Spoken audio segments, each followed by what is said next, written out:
The Cruel King and the Poor People. The Kingdom and its King.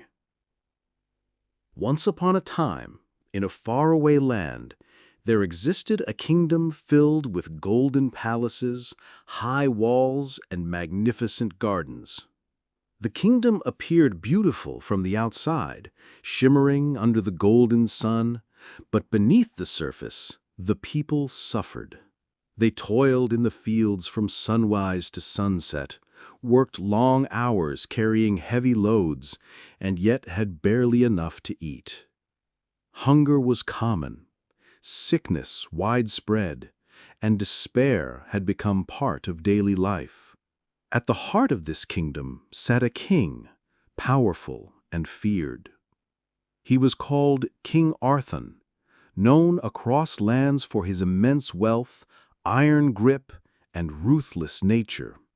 He wore luxurious clothes adorned with gold and precious jewels, and sat upon a throne carved from the finest oak, decorated with diamonds. But King Arthur's heart was as cold as the marble floors of his palace. "Bring me more taxes," he roared one morning, pacing back and forth across the grand hall. His guards bowed low, fearful of his wrath. "Your Majesty, the people are already struggling to survive," a trembling minister tried to speak. "Silence!" the king bellowed. "Do you dare question me? I am your king. My command is law. The treasury must overflow with gold. Let the peasants starve if they must. I will not be denied." Outside the palace, the villagers whispered to one another, eyes full of worry. Children cried as their mothers tried to quiet them. Farmers returned from fields with nothing to show for their labor. It seemed as if hope had abandoned them entirely. Among the villagers was an old man named Elias, wise and respected. He had seen many kings rise and fall and knew the patterns of tyranny. Standing on top of a small hill, he addressed the villagers. "Do not despair," he said softly. "Though darkness surrounds us now, the dawn always comes. Patience, prayer, and unity will bring justice." But even Elias could not deny the severity of the king's cruelty. The taxes grew heavier, the punishments harsher. People were thrown into dungeons for speaking out. Fields were taken for the king's gardens. The river that once provided water for farming was diverted to fill the king's ornamental fountains. The struggle of the people. Days turned into weeks, weeks into months. Hunger gnawed at the villagers' bellies. Mothers prayed silently while children cried in their sleep. Every festival, every celebration passed them by as their only concern was survival. One day, a young girl named Leela, with hair as dark as midnight and eyes full of innocence, approached the village well to fetch water. She saw a group of children huddled together, trying to keep warm. One child shivered, whispering, "I wish the king would be gone." Her heart ached, and she ran to Elias for advice. "Elias, can anything stop the king?" she asked, tears streaming down her cheeks.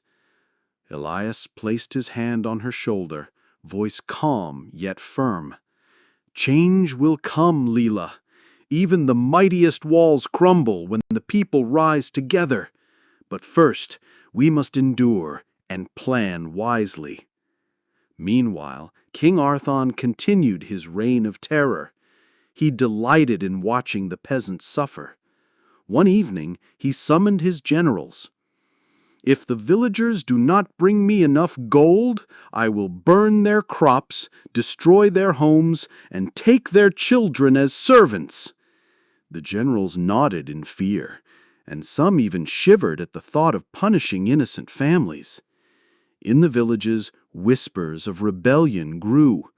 A secret council of elders and brave young men met under the cover of night, planning small acts of defiance.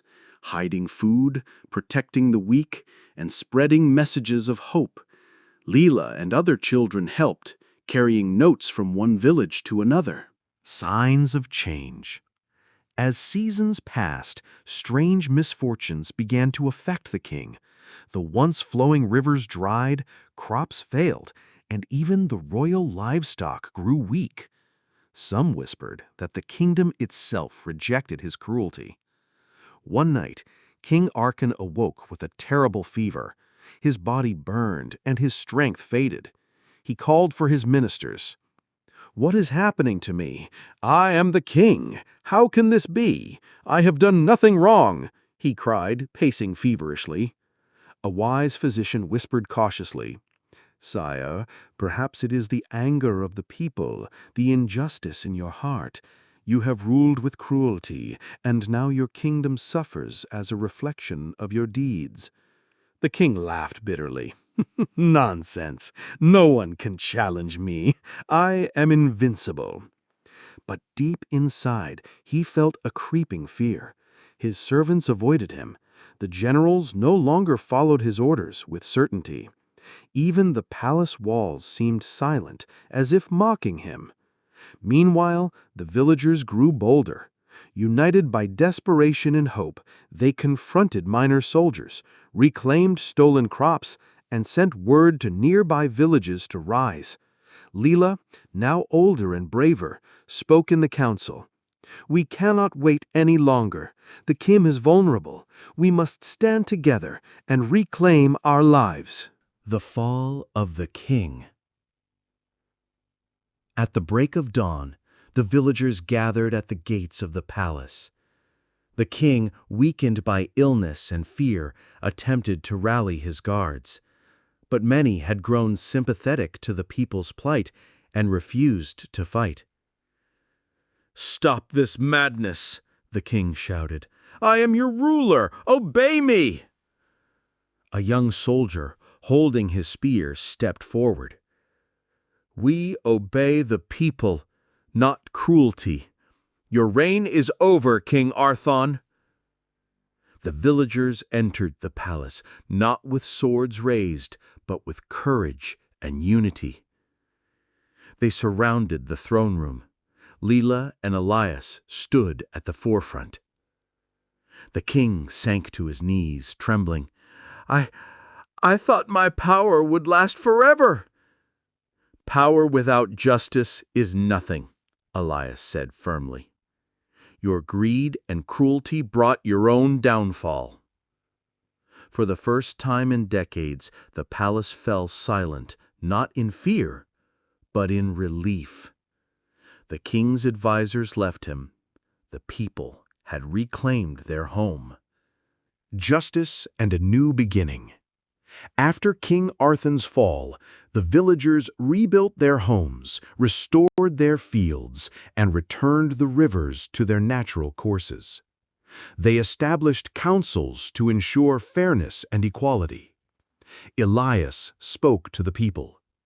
"Never forget this lesson.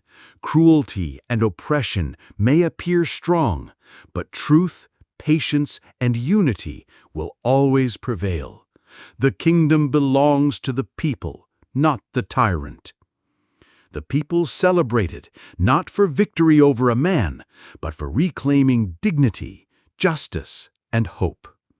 Children played freely in the fields, mothers cooked without fear, and farmers sang as they worked the land. Even though the cruel king remained a memory, his tale served as a warning for generations. No ruler, however mighty, can survive the power of unity and justice.